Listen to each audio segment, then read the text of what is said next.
Alam mo, ang hirap pala ng ano eh. Kasi ganito yun eh. Lahat naman may problema, lahat may pinagdadaanan, lahat may pinagkakautangan, lahat nangungutang, lahat nanghihiram.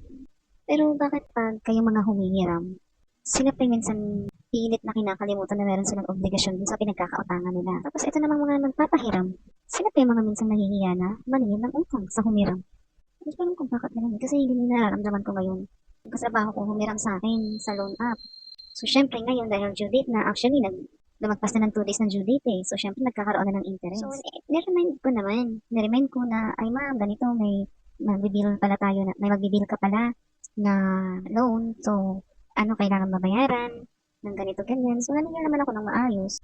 Ang hirap lang kasi parang ikaw pa yung nahihiya na maningil na magpaalala na meron silang due date. Kasi, alam mo yung parang hindi mo naman makitaan na sincerity na, uy mo, pasensya na, wala pa kasi akong pambayad ngayon eh. Parang, kumbaga ba parang naging normal na sa kanya, hindi alalahanin kasi ilang beses na nangyayari na pumapalya ng bayan, pumapalya ng payment.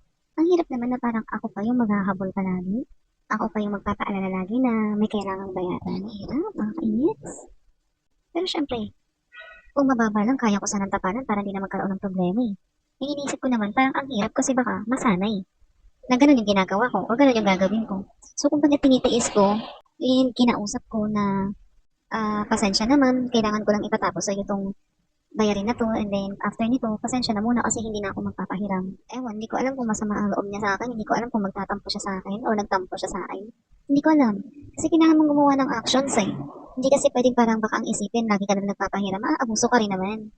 So, syempre ako, hindi naman ako si parang mag-feelingera na maraming pera, mag-feelingera na may pagkakautang siya sa akin, di ba?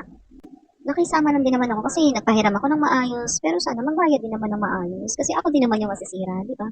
Hirap, no? Ay,